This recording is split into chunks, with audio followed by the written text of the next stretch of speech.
তুমি একটা বাচ্চা মেয়ে, কি করে তুমি আমায় বিয়ে করলে? তাছাড়া তুমি দেখতে অনেক কালো। তোমার বয়সটা এতটাই কম যে তুমি আমার সকল ইচ্ছা পূরণ করতে পারবে না। ঠিক আছে, আমি একটা বাচ্চা মেয়ে, আপনি চাইলে উপর পরীক্ষা চালাতে পারেন, যদি না পারি তারপর হচ্ছে আপনার সাথে আমার বোঝাপড়া হবে। আমি সেই বাচ্চা মেয়ের কথা শুনে অবাক হলাম। তার বয়স বেশি হলে 9-11 হবে। আমি বুঝতেই পারছি না সে আমার সাথে পারবে কি। তারপর আমি যাকে বাচ্চা মেয়ে ভেবেছিলাম সে আমার সাথে রাতে যা করেছিল, বন্ধুরা, তা শুনলে তোমাদের মাথাটা নষ্ট হয়ে যাবে। তাহলে মূল ঘটনাটি বলি। আজ আমার বাসর রাত। রুমের ভিতরে বাড়ির নতুন বউ আমার অপেক্ষায় বসে আছে, আর আমি বারান্দায় দাঁড়িয়ে আছি।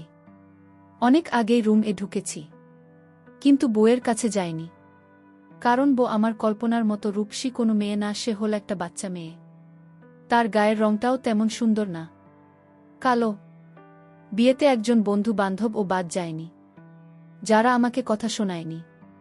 রাগে দুঃখে কষ্টে গাটা জ্বলে পুড়ে শেষ হয়ে যাচ্ছে। মন চাচ্ছে ভিতরে ঢুকে মেয়েটাকে এখনই ঘর থেকে ঘাড় ধাক্কা দিয়ে বের করে দেয়। আমার মতো হ্যান্ডসাম গুড লুকিং ইঞ্জিনিয়ার ছেলের সাথে একটা বাচ্চা মেয়ের বিয়ে, এটা আমি কিছুতেই মেনে নিতে পারছি না। এটা বেমানান, একদমই বেমানান, কোনোভাবেই যায় না। তাহলে কেন এই বিয়েটা করলাম? ওই সেই একই কারণ। বাবা আমার মেয়েটাকে পছন্দ হয়েছে, তাই আমার উপর জোর খাটিয়ে বিয়েটা দিয়েছে। বাবা মার বয়স হয়েছে, তাদের সাথে বেয়াদবি করব তাও সম্ভব না, কারণ সে শিক্ষা আমাকে কখনোই তারা দেয়নি। আবার মেনে নিতে পারছি না মেয়েটাকে। ইচ্ছা ছিল একটা সুন্দরী যুবতী মেয়েকে বিয়ে করব, যাকে নিয়ে রাস্তায় বের হলে সবাই আমার স্ত্রীর প্রশংসা করবে। সবাই বলবে, ওই দেখ ইঞ্জিনিয়ারের বইটা কত সুন্দর। কিন্তু তার কিছুই হলো না। এখন সবাই বলবে, ওই দেখ বাচ্চার শ্যামলা বুনিয়া ঘুরে ইঞ্জিনিয়ার রোগী। ভাবতে গিয়ে লাগছে। এদিকে রোগীর স্ত্রী মৌসুমী একা একা ভিতরে রুমে বসে মন খারাপ করে ভাবছে, নিশ্চিত ওনার আমাকে পছন্দ হয়নি, না হওয়ারই কথা। একে তো আমার বয়স কম, অন্যদিকে আমি দেখতে মোটামুটি সুন্দর। একটা মেয়েকে কারই বা পছন্দ হবে? সে তো মাশাল্লাহ কত সুন্দর। কেন যে আমাকে বিয়ে করল? না করলেই পারত। আমি কি তার কাছে যাব, নাকি ঘুমিয়ে পড়ব? কি করব আমি? আল্লাহ, তুমি আমাকে কেন তার সাথে বিয়ে দিলে? আজকের দিনটা প্রতিটি মেয়ের একটি স্মৃতি সম্পদ রাত, কিন্তু আমার কাছে হয়তো তা অভিশাপ। আমার কপালে সুখ নেই, আছে একরাশ তিক্ততা। হয়তো এই তিক্ততা নিয়ে বেঁচে থাকতে হবে আজীবন। উনি কি আজ আর রুমের ভিতরে আসবেন না? মৌসুমী এসব ভাবতে ভাবতে রোগী ভিতরে ঢুকে।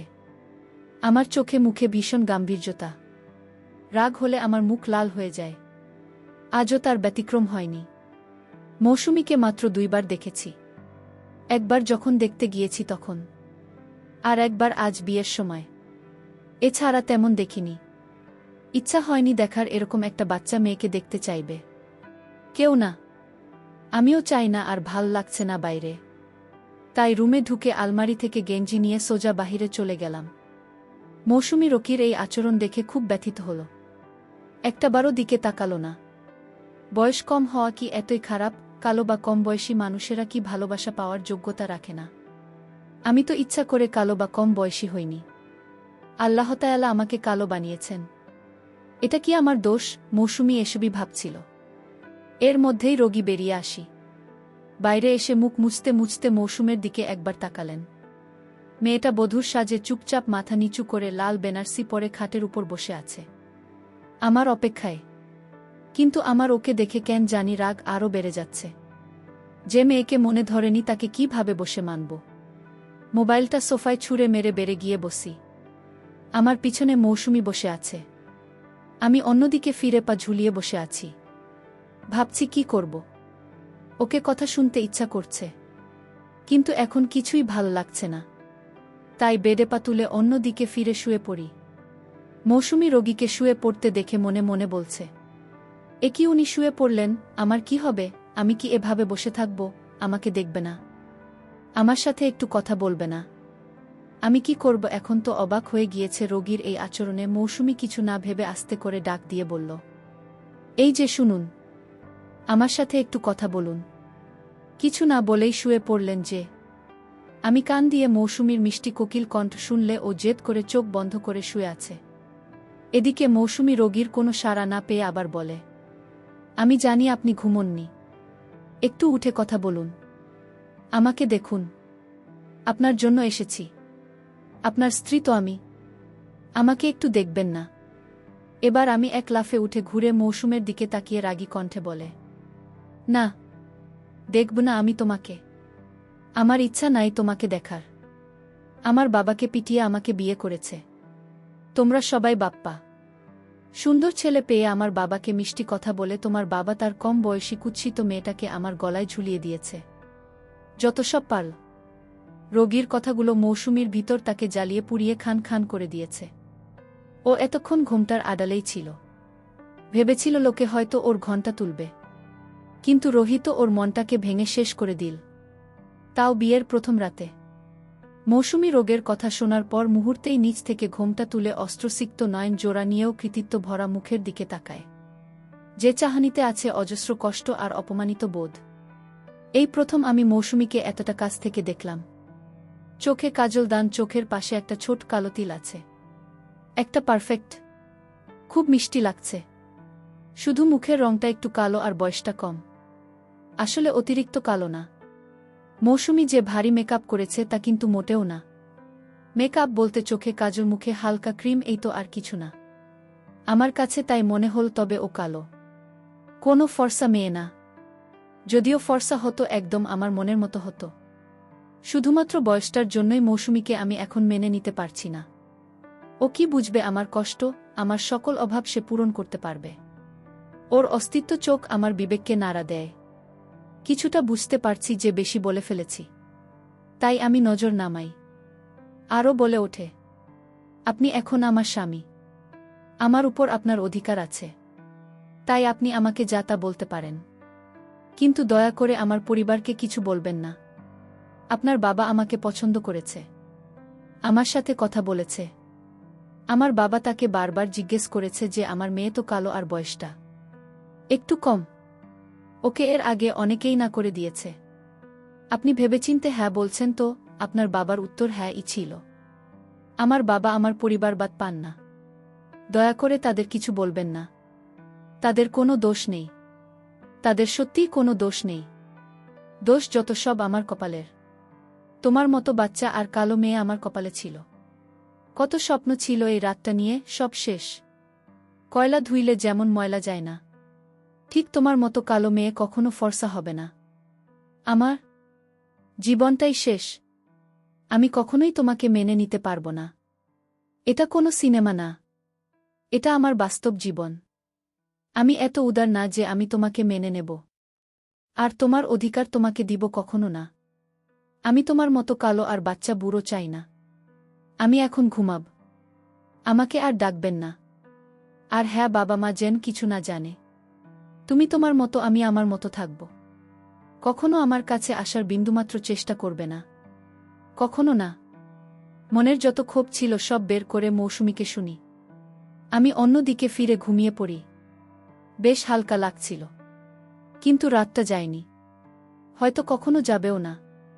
অন্যদিকে মৌসুমী কান্না করছে। স্তব্ধ হয়ে গিয়েছে রোগীর কথা শুনে। বিয়ের প্রথম রাতে চোখ দিয়ে অঝরে অশ্রু ঝরছে। নিঃশব্দে কান্না করতে করতে মৌসুমী নিজের হাত দুইটা আয়নার সামনে গিয়ে দেখল তো কতটুকু অল্প বয়স আর কালো।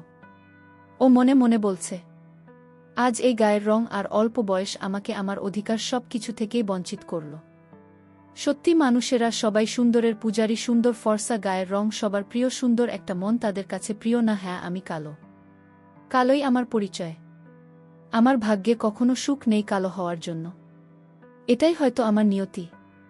আল্লাহ, আমি মেনে নিলাম তোমার এই নিয়তিকে। দেখি কত দূর যেতে পারি। এ সমাজে আর কতদিন টিকে থাকা যায় আমিও দেখব। ও ভাবে বসে অনেকক্ষণ পার করে মৌসুমী। চোখের জলও শুকিয়ে গিয়েছে। ও আস্তে করে উঠে জামা নিয়ে ওয়াশরুম থেকে ফ্রেশ হয়ে এসে নামাজে দাঁড়িয়ে যায়। একমাত্র আল্লাহর মৃত্যু লাভের জন্য নামাজ সবচেয়ে উত্তম। ও নামাজ শেষে মোনাজাতে অনেক কাঁদে।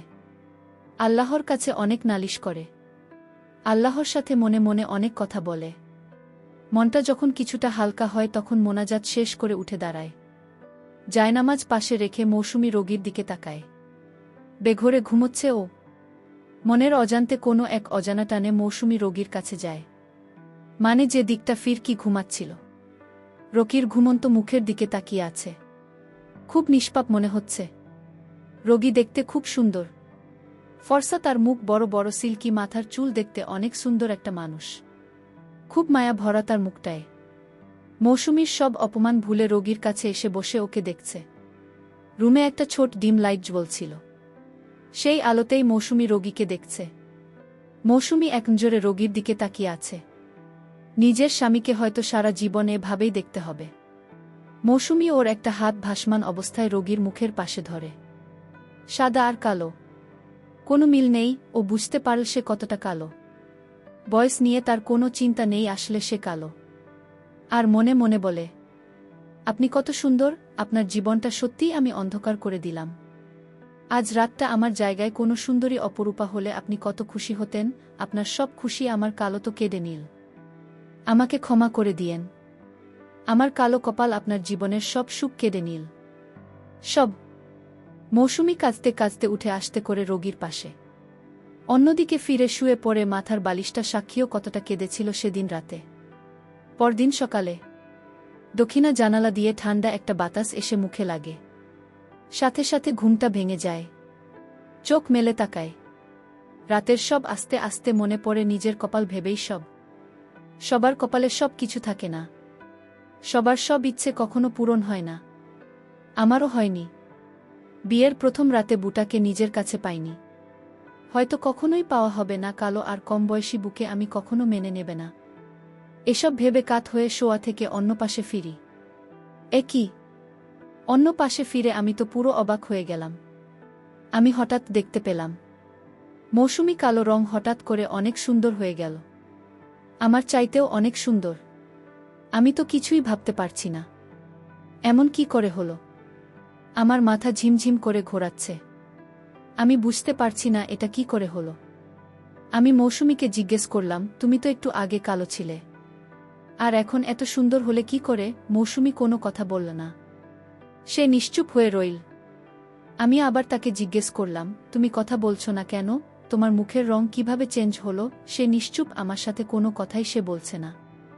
আমি মৌসুমীকে দেখলাম, সে পরীর মতো সুন্দর হয়ে গেল। এই পরিবর্তন কি করে হলো? আমার কাছে মৌসুমীকে পৃথিবীর শ্রেষ্ঠ সুন্দরী বলে মনে হচ্ছে। আমি মৌসুমীকে বললাম, লক্ষ্মী, তুমি কথা বলছো না কেন? আমার কথা কি তোমার কানে যায় না? মৌসুমী হঠাৎ করে একটা জবাব দিল যে, আপনার সকল কথা আমি শুনতে চাই। আপনি বলুন।